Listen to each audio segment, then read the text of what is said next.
Hey guys, how's it going? Michael Troy here.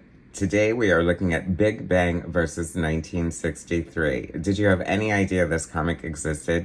It is so cool. I cannot wait to share it with you. So subscribe to my channel if you haven't already. Hit that like button and let's get right into it. First of all, I'd like to thank Gary Carlson and Chris Ecker for getting this amazing comic book to me. It is very rare. You can find it on eBay for like $85, but like that was the only copy I saw. So Big Bang back in the day had a quasi crossover with 1963. I was like semi aware of it, but I wasn't huge on the 1963 tip at the time. But like this is so cool. Okay, so Big Bang versus 1963. I don't even know how to explain this.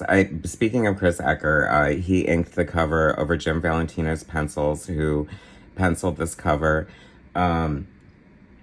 This is from 2001 when Big Bang is being published at Image Comics still. I think this is their last issue with Image Comics before moving on to other publishing ventures.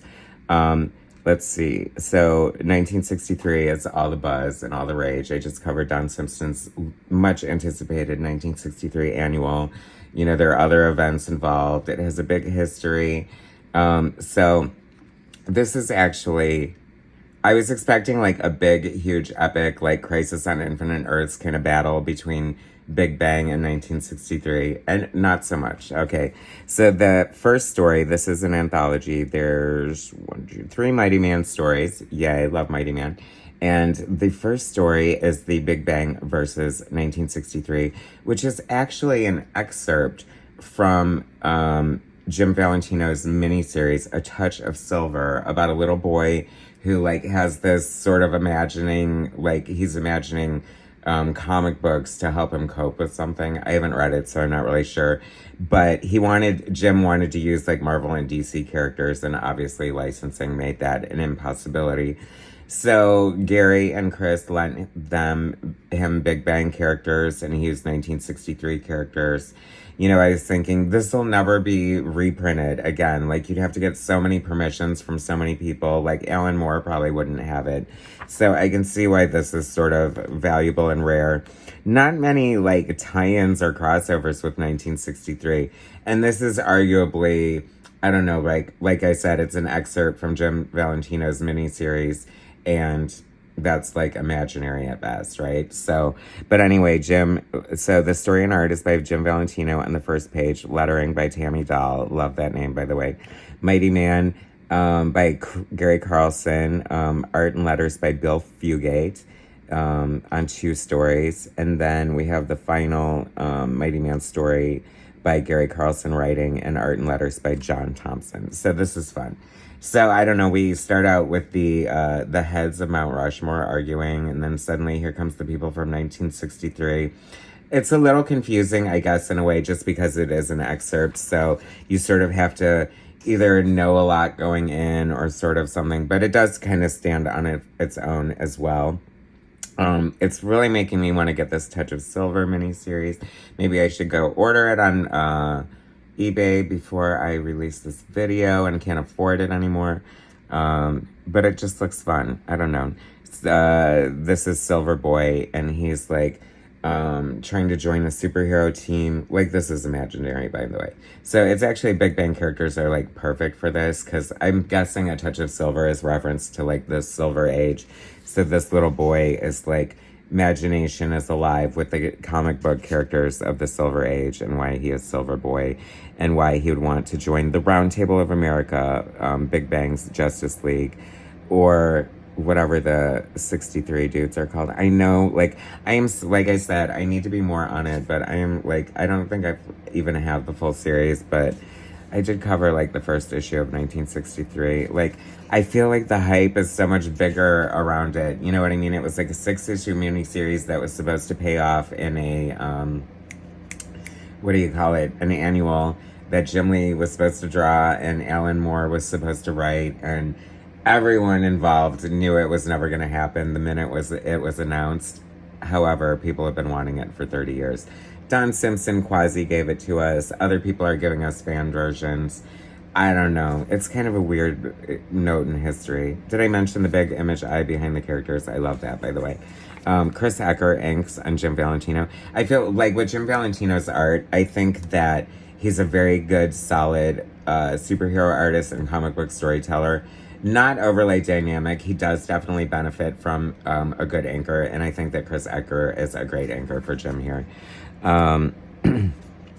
Subhuman, Human Sub, The Blitz, all my Big Bang buddies here, Beacon, Ultiman, Thunder Girl. I love Night Watchman turning quasi like Frank Miller Dark Knight, and this character even referencing it. That's pretty fun there.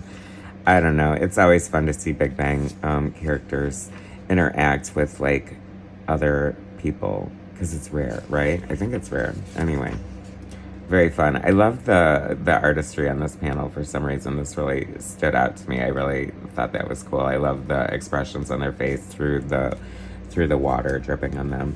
So this does look like kind of a fun series. I think I might have to check it out. The Touch of Silver thing. And then, I don't know, right? Like I said, it's an excerpt. It looks like a very poignant story, though. This is, like, really well done. And I feel like, I don't know, I haven't heard too much about it, but I've kind of heard about it. So I have to believe, like, it's critically acclaimed. Or it should be, because it seems very good.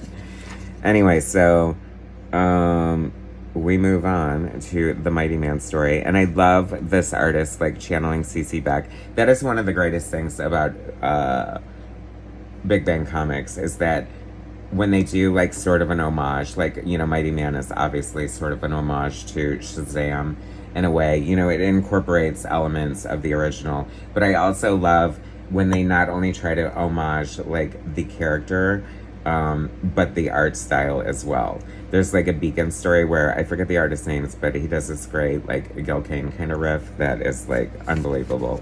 And, you know, you have, like, this Venus story with, like, Kirby riffs and stuff like that. So I'm just all for it. Like, there's so much talent that came from and went into Big Bang Comics. And if you're a watcher of my channel, you know that I have my Big Bang anthology coming very soon. We're almost finished with it, and it's amazing. I tried to honor, like, all the beautiful art and wonderful storytelling of, you know, what came before. And I think we did that. I think it's going to satisfy, you know, staunch Big Bang fans. I think it's going to satisfy superhero fans. I think it's going to satisfy middle-aged fans like myself. And I think it's going to satisfy new fans who like new, exciting art. And, like, it has something for everybody. End of plug. I love the humor and whimsy here. You know, I wish that Mighty Man was more of a Big Bang character because he's definitely like in Eric Larson's sort of universe, and Eric uses him quite often. So Big Bang sort of feels like, I mean, he's definitely in the family, but more like a second cousin, I guess. Anyway, so then we move on. Is this the Oh No More Bill Fugate? I love this artist. Like, Gary Carlson, if Gary Carlson were a mutant, his power would be to just either find or inspire great talent. Definitely. His human power is writing and editing. He's an amazing writer. I love his comic book writing. It is like perfection. Like, if he ever wanted like to have had an alternate career in teaching writing, I think he could have done that easily. It's not too late to write a book, Gary. How to write comics to perfection. I don't know, you just have it down with the storytelling, and all the components of a good comic book are always going to be within the pages of something written by Gary Carlson, I have to say. And then we have John Thompson, who is also doing sort of a CC Beck kind of riff. But it's interesting because the line work is giving me a little more H. Gary Peter, the original Wonder Woman artist. And I'll take either one. Beautiful, beautiful, beautiful. I do love Mighty Man so much. I did a Freak Force story and a fan project called Darkest Image. And it is sublime. I love drawing Mighty Man. He is so cool. Anyway, fun, right? Oh my gosh, like this comic book is so valuable, you guys. Mitigate the Michael Troy effect. You know what though? Big Bang, I hear, sadly, you can always find, just because, you know, they come from the 90s and the early 2000s, and, you know, part of the comics implosion and stuff was like overprinting comics. So you're gonna, hopefully, if you ever come across this in a dollar bin, you need to snatch this puppy up, because it's a piece of history and like so many different ways. Like it's unique as a what do you call it, crossover with 1963. Like that wasn't happening, and I mean at the other places, like definitely Jim Valentino made that happen, and it is so cool. Like what a slice of history, such a great book. And I love this cover. It is so much fun. What great classic superhero comics. And that's really what Big Bang is, guys. So thanks for watching. And by the way, I think this is available on Indie Planet. I'll put a link in the description of the video where you can find all the back issues of Big Bang. And I don't know, just go nuts. They're like 99 cents each for digital, $4 or $5 print on demand. I think 4. I mean, totally worth it. Anyway, thanks for watching, guys. Subscribe to my channel if you haven't already. Hit that like button, and we'll bring you more soon.